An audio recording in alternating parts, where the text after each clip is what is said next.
शंकर भगवान पर चढ़ा हुआ जल और शंकर भगवान पर चढ़ी हुई बेलपत्र दोनों फलदायक।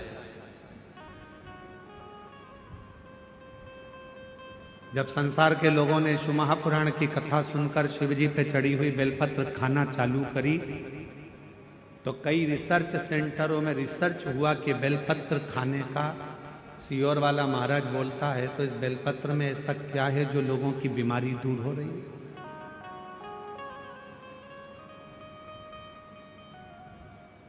इस बेलपत्र में ऐसा क्या है कि लोगों की शुगर ठीक हो रही है, हार्ट के मरीजों का हार्ट ठीक हो रहा है। इस बेलपत्र में ऐसा है क्या? जब शिव महापुराण की कथा लोगों ने सुनना चालू करा और शंकर भगवान पे चढ़ा हुआ जल और बेलपत्र खाना चालू करा तो संपूर्ण रिसर्च सेंटरों में, बड़े बड़े रिसर्च सेंटरों में रिसर्च प्रारंभ हुआ कि बेलपत्र में ऐसा होता क्या। महाराज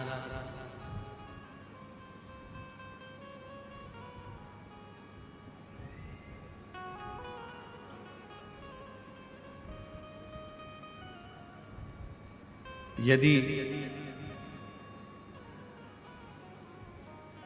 प्रतिदिन एक पत्र है, अच्छा है,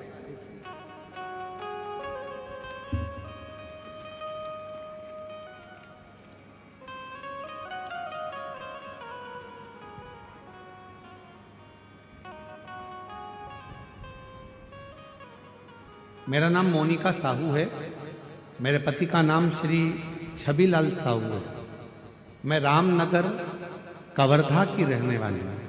कहीं बैठी हो तो हाथ हिला सकते हैं। मेरा नाम मोनिका साहू है, मेरे पति का नाम श्री छबीलाल साहू है। मैं रामनगर कवर्धा की रहने, आप ही हैं? आ जाइए, एक बेलपत्र लेकर जाइए। गुरुदेव, मेरे ससुर जी की तबीयत सन 2024 में सितंबर के महीने में खराब हो गई। उनका लीवर पूरी तरह से खराब हो गया, डैमेज हो गया। डॉक्टर साहब ने उनका लीवर जब बताया कि पूरा डैमेज हो चुका है, खराब हो चुका है, तो बचने की कोई उम्मीद नहीं है, उनका बचना मुश्किल है। डॉक्टर साहब द्वारा उनका बताया गया कि ये बच नहीं पाएंगे। फिर मुझे किसी ने बताया कि शंकर जी पे चढ़ा हुआ बेलपत्र और शिव जी पे चढ़ा हुआ जल, ये दोनों अगर दिया जाए तो आराम लग सकता। हम उसी समय शिव जी के मंदिर जाना प्रारंभ कर दिए। शिव जी का चढ़ा हुआ जल लेकर आए, अपने ससुर जी को देना प्रारंभ करा। एक बेलपत्र लाते, ससुर जी को दे देते। गुरुदेव, लगातार 7 दिन तक, जब लीवर खराब हो चुका था तो 7 दिन हॉस्पिटल में रहे और डॉक्टर ने मना कर दिया था कि ये रहेंगे नहीं, बच नहीं पाएंगे। पर हम कभी शिव मंदिर नहीं जाते थे, पर 7 दिन लगातार शंकर जी के मंदिर में जाकर बेलपत्र लाकर अपने ससुर को देते, जल चढ़ा। 7 दिन पूरे हुए। 8वें दिन डॉक्टर जांच कर कर बोलते हैं कि अब इनके लीवर ने काम करना प्रारंभ कर दिया है और लीवर अब ठीक होने लगा। गुरुदेव, हम बाबा को धन्यवाद देने के लिए आए हैं कि आज मेरे ससुर पूरी तरह से ठीक हो गए हैं। उनका फोटो भी मैं पत्र में लगा रही हूं कि आज बाबा की कृपा से पूर्ण तरह से वो स्वस्थ हो चुके हैं। उनका लीवर पूरी तरह से काम करना प्रारंभ कर दिया। अब एक बेलपत्र, शिव पर चढ़े हुआ जल, आ जाओ, एक बेलपत्र शंकर पर चढ़ा हुआ जल, क्या इतना उस बेलपत्र में होता क्या? रिसर्च सेंटरों में लोगों ने रिसर्च करा।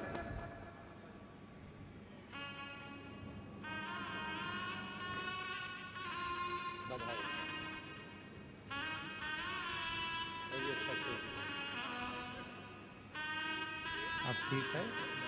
रोते नहीं, अब आंसू पोछो पहले, आंसू पोछो पहले। रोते नहीं, खुश हो, आंसू पोछो पहले। अब तो ठीक हो गया ना? आंसू पोछ के जाओ, आंसू पोछ के जाओ, खुश होकर।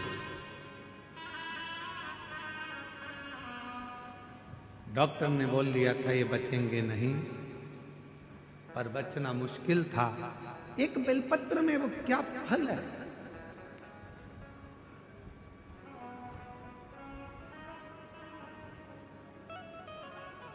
एक रिसर्च में निकला कि सियोर वाला महाराज कहता है कि एक बेलपत्र शंकर जी पे चढ़ी हुई खाओ, शिव जी पे चढ़ा हुआ जल पियो, उसका आखिर लोगों की स्वास्थ्य में कैसे लाभान्वित हो रहा। तब निकला एक एंटी ऑक्सीडेंट उस बेलपत्र के अंतर्गत होता है जो बीमारी को दूर भगा देता, रोग दूर भगा देता। हम तो यहां तक कहेंगे अगर कोई व्यक्ति को पेट की प्रॉब्लम हो, डॉक्टर को दिखा रहे हो, एसिडिटी से जुड़ी हुई प्रॉब्लम हो, कब्ज की हो, या कोई पेट से जुड़ा हुआ कोई भी प्रॉब्लम हो, बेलपत्र में भरपूर मात्रा में फाइबर होता है। बेलपत्र में भरपूर मात्रा में फाइबर होता है। अगर शिवजी पर चढ़ी हुई एक बेलपत्र यदि अवधूतेश्वर महादेव का नाम लेकर प्रतिदिन अगर खाया जाए, कब्ज हो, पेट का प्रॉब्लम हो, या अन्य गैस का, आपाच का, एसिडिटी का कुछ भी प्रॉब्लम हो, यदि अवधूतेश्वर महादेव का नाम लेकर एक बेलपत्र सुबह सुबह शिवजी पे चढ़ा खाना प्रारंभ कर दो, 15 दिन में मालूम पड़ जाएगा कि आपको एसिडिटी हो ही नहीं सकती, कब्ज का प्रॉब्लम हो ही नहीं सकती, गैस का प्रॉब्लम हो ही नहीं सकती। एक बेलपत्र, क्योंकि बेलपत्र के एक पत्ते में भी फाइबर की मात्रा बहुत ज्यादा मात्रा में होती है, भरपूर मात्रा में फाइबर बेलपत्र में होता है। क्या है बेलपत्र?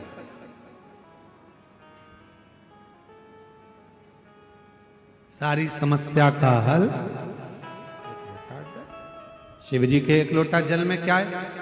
कई रिसर्च सेंटरों में रिसर्च चला कि शंकर भगवान पर जल चढ़ाकर पीने का, उस आचमन का, शिवजी पे चढ़े हुए जल को अपने शरीर पर लगाने का, शंकर पर चढ़ा हुआ जल अपने घर में छींटने का फल क्यों मिल रहा है, लोगों को इतना लाभान्वित क्यों हो रहा है? तब रिसर्च सेंटरों में निकला कि शंकर भगवान के शिवलिंग पर जब जल चढ़ता है तो वो जल चारों तरफ घूमकर उत्तर की ओर जाता है, और वो जल जब हम पीते हैं या हमारे घर पर उसका प्रोक्षण करते हैं, छींटते हैं, तो हमारे घर से दुख, तकलीफ, कष्ट सारे ग्रह अनुकूल होते चले जाते हैं और हमारा आनंद सुख बढ़ता चले जाता है, बढ़ता चले जाता है।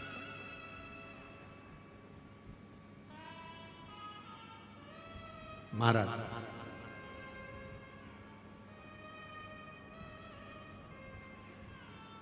नौकरी में उम्र की सीमा होती है, इतनी उम्र वाला ही नौकरी कर सकता है।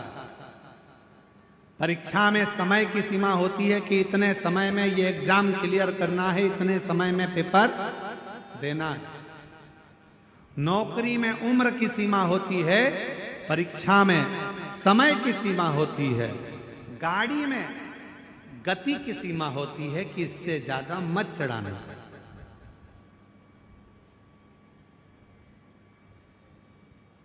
ज्यादा तेज चलाओगे तो ऊपर निकल जाओगे। इसलिए नौकरी में उम्र की सीमा है, महाराज परीक्षा में समय की सीमा है, गाड़ी में गति की सीमा है, पर मेरे शंकर भगवान की अविरल भक्ति की कोई सीमा नहीं है, शिव की करुणा की कोई सीमा नहीं है, शिव की दया की कोई सीमा।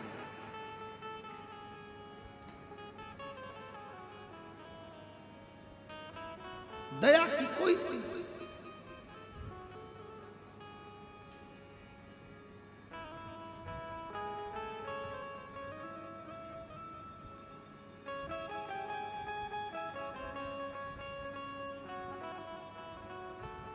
देवराज ब्राह्मण के ऊपर भी मेरे शिव ने कृपा की। बेलपत्र के वृक्ष के नीचे देवराज नाम के ब्राह्मण के प्राण छूट गए और वो देवराज नाम का ब्राह्मण का प्राण गया। पर शंकर का वचन है माता पार्वती को, जिसके प्राण बेलपत्र के वृक्ष के नीचे जाते हैं या जिसके शरीर के अंदर बेलपत्र का थोड़ा सा भी भाग रहता है, वो जीव फिर नरक नहीं भोग, नरक से दूर हो जाता, नरक से